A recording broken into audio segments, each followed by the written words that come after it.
Good evening, ladies and gentlemen, and welcome to the Freedom Forum. I'm your host, Casey Blake. Tonight we are pleased to have as our guest nationally syndicated talk show host, a #1 New York Times best-selling author, and founder of GBTV, Glenda Beck. Thank you, Casey, for giving me the opportunity to be invited on the show tonight. And good evening, everybody. You're welcome. We're really excited to have you here. You know, your book, Being George Washington, is a #1 New York Times bestseller. And it's interesting because there's been so much written about George Washington over the years. Why write another book? What was it that you had to add to the discourse? Well, one goal for writing this book is I wanted to show the indispensable man as you've never seen him before. And I wanted to have the American citizens understand that every future leader of this country should follow this man in his footsteps some way. Great. So what are some of those character traits that you think George Washington had that made him such a great leader? Well, for one thing, he was very humble and he understood humility. He wasn't cocky. And how many politicians these days do you see that show humility? They're mostly prideful and all they do is want the vote. If they don't pass the humility test, they most likely will not pass any other test. And that is very important. Can you give us an example of how George Washington was humble? One of my favorite and the best examples is right after the American Revolution was won and before the Constitution was created. When everybody wanted him to be this king and this monarch and this glorified man, all he wanted to be was the president. He wanted power to be separated and that he didn't want all the power to be given to him because he didn't want us to make the same mistake as we had before when we were under the British rule. So George Washington wasn't just a great political leader, but he was also one of the great generals this country's ever known. What do you think were some of the most important battles that George Washington fought? I firmly believe that the Battle of Yorktown was the most important battle because up to this point, the colonists were losing every battle. And at this point, it was a great triumph for the colonists. And this battle truly showed that David could beat Goliath. Yeah, you know, I really enjoyed that analogy. How do you think Washington was able to achieve this victory? Well, previously before this battle, Benedict Arnold had betrayed George Washington by releasing secret information and trying to sell his fort to the British generals just to win glory and treasures. And so Washington, at this point, he decided that he didn't want anybody to know any of the battle information. He kept it all to himself. He didn't want any of it leaked out. And what was really interesting, which really started guerrilla warfare, is he had a secret messenger go out to this general and tell him the most absurd lies. So Washington, he had this general believe that they were going to strike here and there, and he kept looking at the exact points where the messenger had told him they're going to be.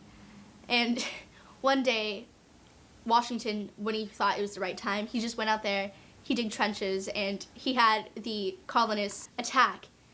And towards the end of this battle, the British were so scared that they ended up running away. And it was such a great triumph because it was like, here's Great Britain. They're just running away. They're supposed to be so noble and great. Mm-hmm. And General Washington was able to.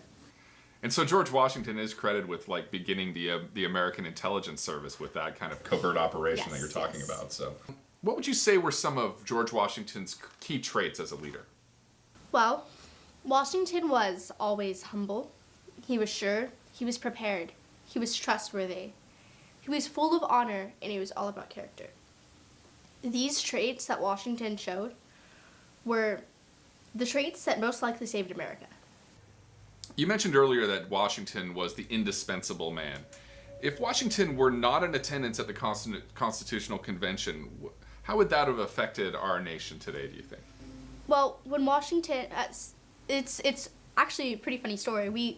That could have actually most likely happened because when James Madison just kept harassing him to go to the Constitutional Convention, and he was just like, no, I'm done with my duty to this country. I've spent years serving this country. I want to stay. I want to be with my wife. And eventually he just gave in, and his wife sort of forced him to go at the same time, and he went to the Constitutional Convention, and when he first went into it, he knew what he was getting into. He knew what was correct for this country. And he knew that if someone else were to do it, then we would just end up back where we were when we were under British rule. You know, when George Washington died, it was a real blow to this country. And so, now George Washington died of pneumonia, No, right? excuse me, can I just block you off right there? He had pneumonia, but the doctors and the nurses were bleeding him, and his friends and family were saying, stop, just give him surgery. And they said, no, bleeding is a proven method, and we don't want to do anything risky like give him surgery. So they just kept bleeding him and opening up his veins and letting him bleed out because they thought that it would improve his condition. And eventually, as he was still being practically bled to death, George Washington felt that it was just passing time, and he called to have his will given to him. He called his friends and family so they could and told them how he wanted to be laid at rest. And then in the end, he felt his pulse weakening. He put his arms around his chest, and he closed his eyes and took his last breath. And sure, it was a huge blow to the country, but the father of this great country and nation finally got to return to his Father in heaven, and that was extremely important to him because he believed in God. Did George Washington have strong feelings about religion and the Constitution? Well, George Washington and the other founding fathers were very religious. For example, after the Battle of Yorktown, they called to have a national day of prayer to give thanks to this wonderful triumph and victory. Washington, when he didn't win victories and when he won victories, he would pray not only to be thankful, but also to be able to live another day. He also prayed during the Constitutional Convention and during times of trial that Heavenly Father will give him knowledge to be able to persevere. Glenda, it's been a pleasure having you here, and we're glad you could come talk about your book, Being George Washington. Thank you for giving me the opportunity to be on the show, and thank you everybody for watching, and readers, keep on reading. And to all our viewers out there, thank you for joining us this evening on the Freedom Forum.